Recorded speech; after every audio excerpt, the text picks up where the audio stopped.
자, 안녕하십니까. 반려동물 1타 강사 수의사 고요입니다. 반갑습니다. 와, 네, 오늘은 어떤 게 궁금하셔서 저를 부르셨습니까? 강아지랑 고양이들은 아파도 티가 잘 안 나잖아요. 그쵸. 근데 보호자 입장에서 혹시 조금이라도 캐치할 수 있는 그런 신호들이 있을까요? 아하, 강아지, 고양이 아프다는 신호에 네. 대해서 오늘 얘기해 보면 좋겠네요. 자, 강아지, 고양이 통증 신호 이렇게 외우시면 됩니다. 숨, 떨, 헉. 숨, 떨, 헉. 1번 숨기, 2번 떨기, 3번 헉헉 혹은 헥헥. 요 세 가지가 제일 대표적이고 보호자님이 알기 쉬운 증상이죠. 근데 그러면 멀리 숨는 걸 좀 좋아하는 애들도 있잖아요. 그런 애들이랑은 어떻게 구분하나요? 일단은 숨어 있는 거 좋아하는 친구들, 특히 고양이 같은 경우에는 박스에 숨어 있거나 뭐 커튼 뒤에 숨어 있거나 이런 거를 워낙 좀 즐기긴 한단 말이에요. 그럴 때는 이제 평소랑 어떻게 다른가를 봐야 될 텐데, 아프지 않은 경우에는 숨어 있어도 긴장감이 그리 높지 않고 또 보호자가 부르면 나오고 맛있는 거 주면 나오고 이런 정도인데, 예를 들어서 퇴근해서 집에 왔다 그러면 나와서 반겨줘야 되는 애가 숨어 있어서 어디 갔지 찾아야 된다 이런 정도거나, 아니면은 숨어 있을 때 몸에 긴장감이 보인다든지 이런 증상, 다른 증상들이 같이 보인다든지, 아니면 밥을 잘 안 먹고 나와서도 활동성이 좀 떨어지고 뭐 구토나 설사 같은 다른 증상들이 복합적으로 있다 하면은 병원을 데려가 봐야겠다 하고 의심을 한번 해봐야죠. 그럼 아까 헥헥거리는 것도 말씀하셨는데 강아지는 원래 헥헥 좀 많이 하지 않아요? 맞아요. 강아지 같은 경우에는 이제 땀 배출을 못 하다 보니까 체온 조절을 위해서 헥헥거리는 걸 좀 많이 해요. 아니면 숨 찰 때라든지 기분 좋을 때라든지 흥분했을 때라든지 헉헉거리는 걸 많이 하는데, 예를 들어서 시원한 실내인데 헉헉거린다든지, 밤에 혼자서 구석에서 잘 쉬고 있는데 헉헉거린다든지, 그리고 저희가 진짜 헉헉거리는 걸 나누는 기준 자체가 잘 때 호흡수를 보라고 말씀을 드려요. 그래서 푹 자고 있을 때는 어떤 자극 상황이 전혀 없잖아요. 운동을 열심히 한 것도 아니고 집안 온도도 괜찮은 것 같아. 근데 계속 헉헉거린다라고 하면은 뭐 폐에 질환이 있다든지 아니면 통증이 있다든지 하는 걸 의심해 볼 수 있죠. 특히 뭐 복통이나 디스크 있는 친구들, 이런 친구들도 가만히 있고 전혀 환경이 불편할 만한 게 없어. 그런데 헉헉거린다 이러면 좀 의심을 하죠. 가끔 저희 강아지는 딱 목욕하고 나오면 달달달달 떨거나 병원 앞에 가면 떨어요. 네. 그러면 그것도 뭐 아프다는 신호인가요? 맞아요. 떠는 게 증상이 여러 가지 있는데, 첫 번째로 추울 때 떨 수 있겠죠. 두 번째, 스트레스 받거나 공포스러울 때 떨 수 있어요. 요거는 우리가 알 수 있잖아요. 지금 춥겠구나 라는 상황을 알고 병원 와서도 거의 뭐 진동벨인 애들이 있어요. 이러고 있는 애들 되게 많은데, 그런 경우에는 우리가 뭐 심리적으로 납득이 가는 경우인데, 춥지 않아. 그리고 집안에 편안하게 잘 있어. 근데 몸을 떤다 라고 하면 통증을 의심할 수 있습니다. 그러면 실제로 이렇게 아프다는 신음소리로 작용은 안 되나요? 그 아팠을 때 실제로 낑낑거리는 친구들이 있는데, 생각보다 그렇게 소리를 내가면서까지 티를 내는 애들이 사실 많지는 않아요. 이런 경우는 있어요. 예를 들어 디스크나 이런 신경통증은 되게 예리하고 날카로운 통증이란 말이에요. 그런 경우에는 예를 들어서 디스크 질환이 있는 친구들 갑자기 안으려고 딱 들었다 그럼 낑 하고 이렇게, 이거는 못 참잖아요. 너무 급작스러운 통증, 날카로운 통증이니까 안으려고 했는데 끼깅 했다 이러고 오시는 분들도 많아요. 말씀해 주셨던 숨, 떨, 헉 외에도 또 다른 아프다는 신호도 있을까요? 제일 대표적인 게, 수의사라는 직업군에서 제일 많이 하는 말이 뭐냐라고 하면 애기 밥은 먹어요 거든요. 그래서 아프면 사람도 그렇지만 입맛부터 떨어지기 때문에 식욕 저하. 식욕 저하가 대표적인 또 아프다는 증거 중에 하나가 될 거예요. 뭐 속이 안 좋아도 밥을 안 먹을 수 있고, 어디가 아파도 밥을 안 먹을 수 있고, 코가 막혔을 때, 강아지는 또 냄새로 밥을 먹는 동물들이다 보니 고양이도 그렇고, 코가 막혔을 때, 감기 걸렸을 때, 이럴 때도 식욕이 많이 떨어지거든요. 그래서 잘 먹던 간식을 좀 안 먹는다 이럴 때도 의심해 볼 수 있습니다. 제일 응급인 경우는 이제 수의사들은 식욕 절폐라고 하는데, 물조차 안 먹는 친구들이 있어요. 그 경우는 보통 장폐색이라든지 아니면 위에 이물질이 있다든지 이런 식으로 좀 응급인 경우가 많았기 때문에, 식욕 아예 절폐인 상태에서 구토를 막 여러 번 연달아 한다 하면은 병원에 좀 빨리 가보셔야 되는 증상이겠죠. 강아지의 식욕 저하는 뭐 그러려니 하고 볼 수 있는데, 이제 고양이 경우에 식욕 저하가 굉장히 심각해지는 경우가 있거든요. 그래서 강아지랑 고양이를 좀 나눠봐야 되는데, 고양이는 2일 굶으면 응급입니다. 초응급이 됩니다. 정말 신기한 동물이죠.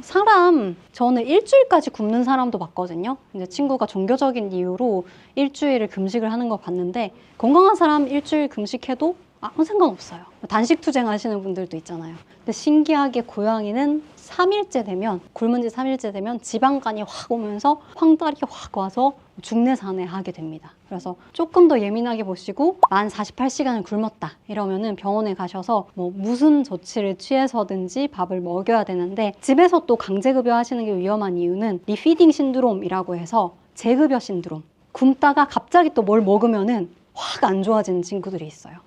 그래서 병원에 오면 기본적으로 이제 콧줄이라든지 위에 관을 삽입해서 조금씩 영양을 다시 재공급을 합니다. 그래서 2일 동안 아예 안 먹는다, 아니면 3, 4일 동안 평소에 먹는 것보다 현저하게 적게 먹는다, 막 10%, 20%밖에 안 먹는다 라고 하면, 그때는 진짜 뭐라도 먹이셔야 되고, 막 추르니 뭐니 아무리 접어도 절대 안 먹는다고 하면 조금 경각심을 가지고 빨리 병원에 가셔야 됩니다. 옛날에 어떤 보호자님이 우리 고양이 열흘 굶었어요 하고 데리고 오셨는데, 보호자님은 별로 경각심이 없으신 거예요. 그래서 원래 다 괜찮았고 멀쩡했고 뭐 노는 것도 잘 놀고 그냥 밥만 열흘 정도 안 먹었을 뿐이다, 이렇게 데리고 오셨어요. 저는 이제 수의사고 알고 있으니까 패닉에 빠졌죠. 열흘 굶은 고양이가 실존해? 이러면서. 그래서 케이지를 딱 열어서 봤는데 얘가 진짜 말 그대로 피골상적. 이 친구는 당연히 모든 혈액 수치가 뭐 해석을 할 수 없을 정도로 완전히 깨져 있었고, 큰 병원을 보냈는데 그 다음 날에 사망을 한 케이스인 안타까운 케이스입니다. 말씀하신 거 외에도 혹시 그 보호자들이 많이 놓치고 있는 아프다는 신호가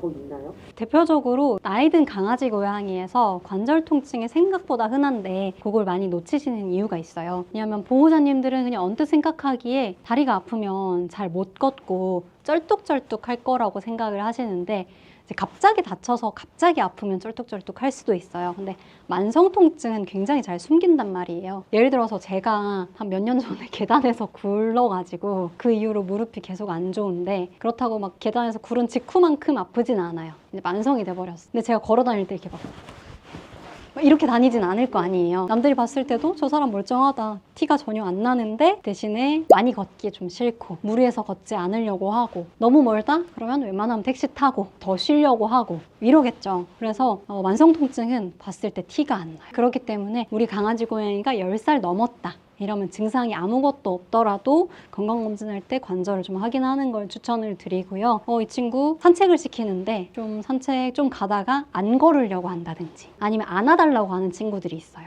그리고 산책 나갔을 때 평소만큼 발걸음이 즐겁지 않다든지 이런 미묘한 사인들을 캐치를 잘 하셔서 걷다가 안아달라고 하면 바로 산책을 중단한다든지 이런 걸 해주시면, 미미한 통증이 계속 가는 것도 사실은 굉장히 삶의 질을 많이 떨어뜨리거든요. 그리고 또 강아지나 고양이의 표정이나 자세 같은 걸로 통증을 좀 알아볼 수 있는 몇 가지 도구들이 있거든요. 예를 들어서 강아지 제일 유명한 건 하이힐 자세.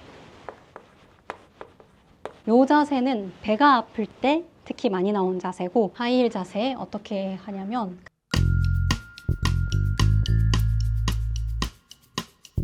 짜잔, 이게 약간 옆에서 보면 하이힐, 여자 하이힐 그러네요. 처럼 생겼다고 해서 하이힐 자세라고도 하고 기도하는 자세라고도 하고 이런 자세들이 있습니다. 요거 복통이 있을 때 주로 있는 자세고요. 놀자 할 때 강아지들이 이렇게 하는 경우들이 있어요. 근데 놀자 할 때는 탁 엎드렸다가 됐다가 또 탁 엎드렸다가 이런 게 좀 많이 보이고, 꼬리도 흔들고, 근데 뭔가를 참는 것처럼 해서 이렇게 하고 있으면 배가 아플 수도 있겠다 의심을 해볼 수 있겠죠. 두 번째는 목을 어깨보다 낮춘 자세가 있어요. 원래는 이게 강아지가 서 있을 때 어깨 위에 목이 있죠. 근데 이렇게 하는 친구들이 있어요. 뭐냐면 목 뒤쪽이나 아니면 등 쪽에 척추뼈 아플 때 이렇게 내리고 있는 경우가 많고, 특징적으로 목을 이렇게 내린 다음에 눈을 이렇게 위로 떠요. 그래서 흰자가 조금 많이 보이는 그런 얼굴을 하고 있으면 어디 아픈가 의심해 볼 수 있어요. 그럼 고양이 같은 경우도 그런 게 있나요? 고양이는 구글에다가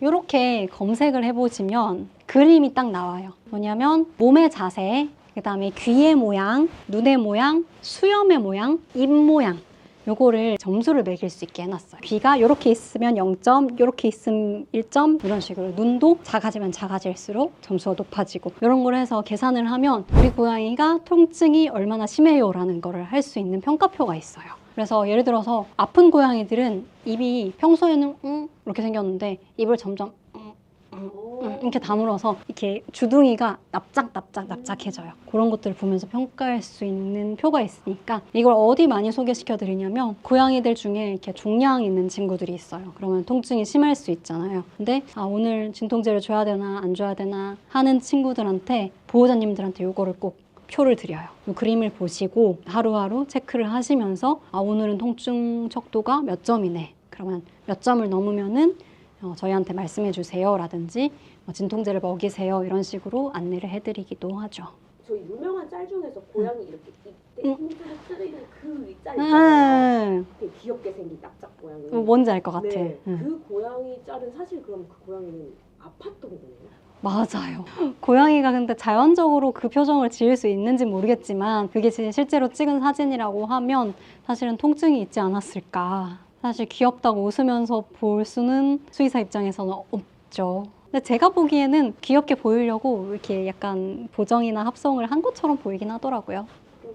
다행이네요. 네, 차라리 거짓이길 바라야죠. 자, 오늘도 궁금증이 잘 해결되셨습니까? 네, 감사합니다. 오늘 강의는 여기까지고요. 또 댓글로 궁금한 거 많이 남겨주시면 다음 강의 때 참고하도록 하겠습니다. 감사합니다. 와.